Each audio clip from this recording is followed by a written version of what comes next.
What's up guys, welcome back to another video, and today we will be continuing What If Ash and Red Were Twins. If you have not caught up on the series, there'll be a playlist in the iCard above, so go check that out. I don't have much to say, just remember to like the video and hit that subscribe button for more videos like this. Red, Brock, don't let go! Ash suddenly awakens yelling, and this wakes up Misty, who groggily tells him to keep it down. They also hear a third groggier voice telling James to keep his mouth shut as she's trying to sleep. It takes him a moment to realize that the third voice is Jessie, and not only that, but they're in hospital beds. Suddenly, two Nurse Joys come rushing in, asking if everything's okay. Almost as if in sync, they ask where they are and why they sharing a room with them. The tan Nurse Joy tells them to remain calm as she can explain it to them. After she had finished helping a sick Finizen, she popped her head out of the water and an Abra appeared, which she found really weird because they don't normally appear in the middle of the ocean, but it guided her to them. Seeing that they were all unconscious and just barely hanging on to one log, she knew they were in pretty bad condition. So she decided to bring them to the nearest Pokemon Center, which was in Trovatopolis, on South Mandarin Island, and that was over a week ago. Those names draw blank faces from the three of them until Ash perks up, saying that he's never heard of a place like that in Kanto. Misty tells them that they must be near Cinnabar, only for Jessie to cut her off and correct her. No, they must be in the Seafoam Islands. Misty then starts arguing with Jessie for cutting her off and correcting her, while Ash just sits there confused. The Joys chuckle a little as they explain that they aren't in Kanto. Mandarin Island is in the Orange Archipelago. This leaves the Kantonians even more confused, but something clicks in Ash, saying that that sounds familiar. He's heard that name somewhere before, but where? The Pale Joy goes to pull out a map and shows them that the archipelago is just south of Kanto and west of the Sevi Islands. It finally sets in how far away they are and how long of a journey they have to take to get back to Red and Brock.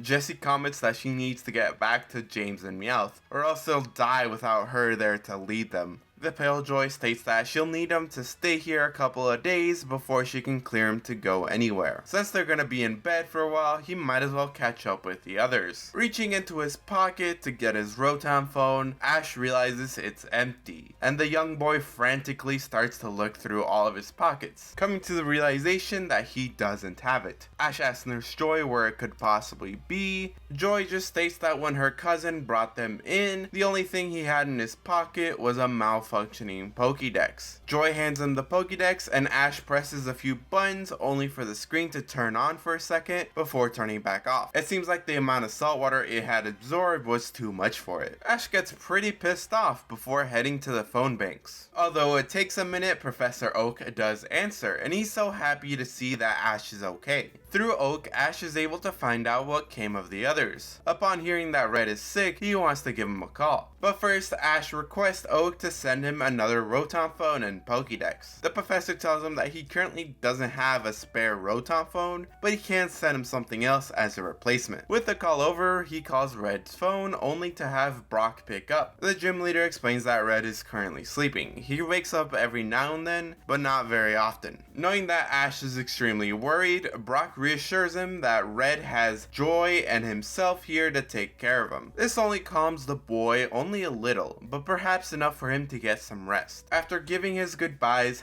Ash heads back to bed where he explains everything to Misty before going to sleep. Approximately 4 days after they had first awakened, Nurse Joy has cleared them to leave. Thankfully for Ash, Oak's parcel has just arrived in time. Inside is the new model for the Pokédex and a new weird looking phone. With the help of Nurse Joy, they find out that the easiest way to return to Kanto is through a cruise ship that will take them through the islands and finally to Hamlin Island. From there, they can take another boat ride to Kanto. With that settled, Ash wants to check in on his Pokemon, so he sends them out. Wartortle is as joyful as ever with it dancing around. Metapod just sits there like normal. Abra seems to be in a deeper sleep than usual, and Clefairy's looking as cute as ever with its yellow fur and red cheeks. Hold on, that's not a Clefairy, that's a Pikachu. This throws everybody off as they have no idea where it came from or where his Clefairy went. Ash starts panicking, asking where his Clefairy is. Misty then hits upon the realization that in the SS Anne, when they they all drop their Pokeballs, he must have picked up Leaf's Pokeball instead of his own. Pikachu then starts going wild looking for its trainer, running around the whole Pokemon Center as Ash contacts Leaf.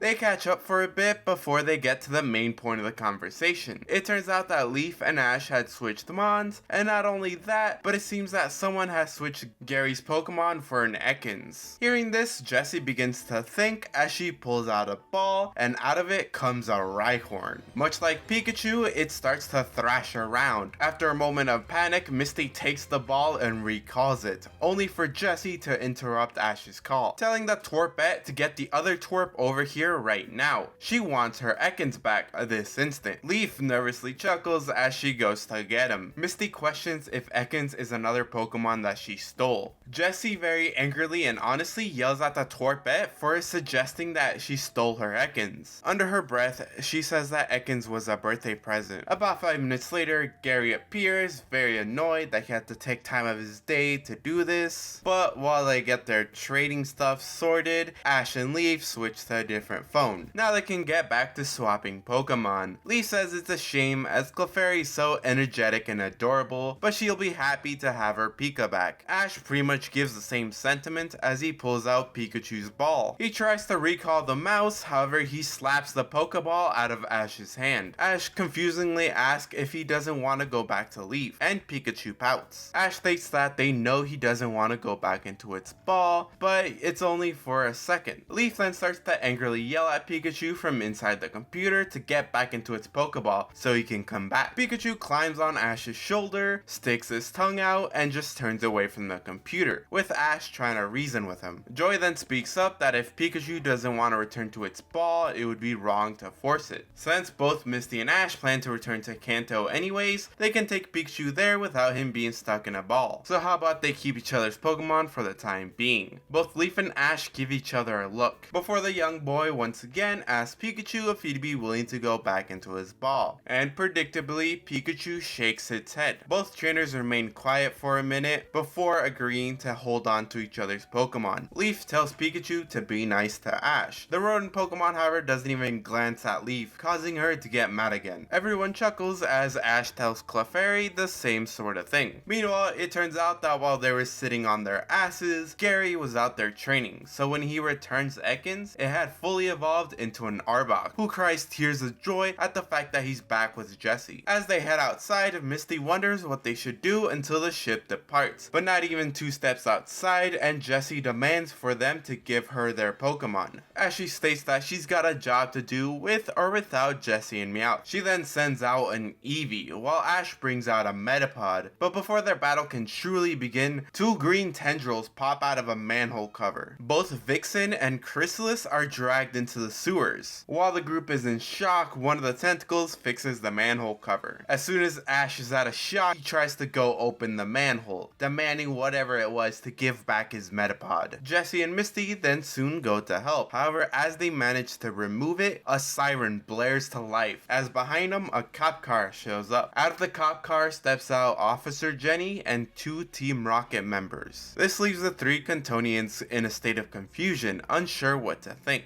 Ash sort of snaps out of it and explains to Officer Jenny that something took his Metapod. Jenny just offers a saddened look as she slaps handcuffs on the kids and shoves them into the police car. The 2 Rocket members glare at Jessie, questioning why she's out here when they're holding a meeting right now. Jessie gives a confused look, only for the grunts to drag her away to City Hall. Meanwhile, Jenny drives away with the 2 kids yelling about how they did nothing wrong. After driving for a few minutes, Jenny pulls over just outside of town. The officer pulls the kids out and removes their cuffs. Jenny tells the kids to follow her. She'll explain on the way. Jenny tells them that a few months back, the mayor of this town hired Team Rocket to get rid of that monster. However, rather than catching it, they somehow convinced the mayor to allow him to do some shady stuff here. Whatever Rocket is doing, it seems like it's worth a lot of money, and from what she heard, the mayor gets a cut from it. Not only that, but they extort a monthly protection tax on every citizen. 200,000 for every adult, 100,000 for every child, and 400,000 for every Pokemon they own. Failure to pay results in brutal punishment for the individual and their family. Because of this, most of the citizens want the mayor and Team Rocket gone. The Cantonians got lucky that she was the one to take them in, because if it was one of the people from Team Rocket, they would have gotten their Pokemon stolen. She couldn't tell them how many trainers from other regions have traveled here and gotten their Pokemon taken away from them. Ash very angrily exclaims that they should fight back. After all, Team Rocket are bad guys, and they're super annoying. She sadly responds that they can't. Because Team Rocket has the mayor's backing, there isn't too much the police can do right now. And to make matters worse, most of the force heard about the money that Team Rocket is making, and they decided to join him. They remain quiet for the rest of the walk, as Jenny leads them to a sewage drain. She hands the kids some flashlight, warning them that as soon as they get their Pokemon back, they should leave town. Ash is speechless and melancholy as he takes the flashlight, and alongside Misty, they climb into the sewage drain. A few minutes earlier at City Hall, Jessie is dragged into the conference room asking what this is all about. Although not all of the Team Rocket grunts stationed here are there, it's still quite a few of them. They turn their attention to the giant monitor where a familiar face appears. Jessie instantly shouts out that it's little Miss Four Eyes, only for Midori to coldly yet quizzically ask why she is here. Jessie tells her to shut her trap, it's none of her business. Last Midori heard, Jessie's supposed to be stationed in Kanto heading the failure that was the St. Anne operation. Just before Jessie can erupt in anger, a grunt steps up saying that they should get back to the point of the meeting. Through this, Jessie hears that the resources they've been harvesting have pretty much run dry. Since there are no more Pokemon left, Midori orders for them to leave tonight. The mayor, nearly tripping over his own feet, runs to the monitor asking if they're still gonna send him money, right? Midori coldly stares at him, causing the mayor to nervously laugh, saying that they can discuss it later.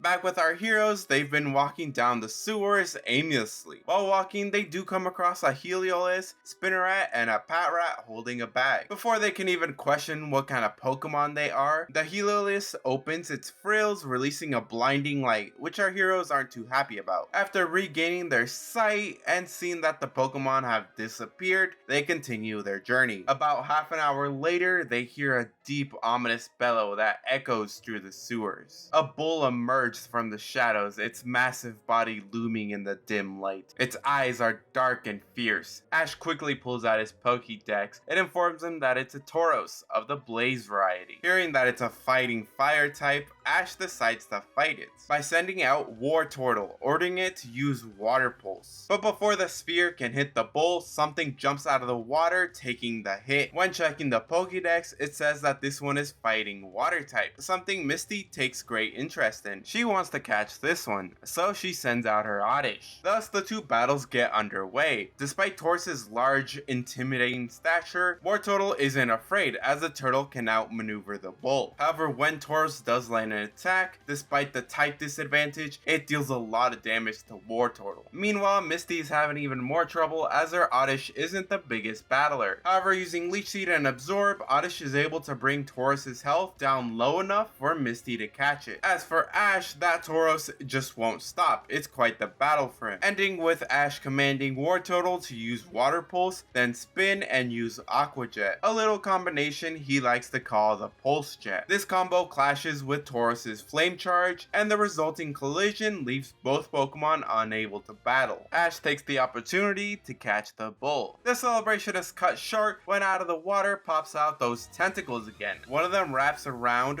War Turtle's leg, but before it can drag it away, Ash grabs onto it, dragging both of them away. The second one grabs onto Pikachu and takes him away as well, leaving Misty all by herself. When Ash awakes, he sees three familiar faces and one not so familiar familiar but affectionate face. He pulls out the Pokédex, and the Pokédex tells him that it's a Butterfree, the evolution of Metapod. It takes a moment for him to realize, but this Pokemon could be his Metapod. He quickly confirms it by returning and releasing it from his ball. Ash happily celebrates that almost all of his Pokemon are finally together. And then suddenly Ash can hear heavy footsteps approaching them. From around the corner appears an Ivysaur, the size of a Venusaur, with a collar around its neck, and alongside that grass type is that Heliolisk from before. The electric type beckons him to follow them, which Ash is unsure about. However, his Pokemon follow them, so he really has no other choice. The Pokemon lead him to a giant area where he finds many other Pokemon living in the underground. When he tries to approach them, all the Pokemon get super defensive and or scared of him. Ash is kinda confused at first, but realizes that he is a strange human in their home. However, on closer inspection, he notices that a lot of these Pokemon are extremely injured. There's Slowpokes missing their tails and claws, Pinchurkins and Marinis missing spikes, Dunsparces without wings, Finneons and Magikarps with patches their scales gone. Ash is horrified at what he sees,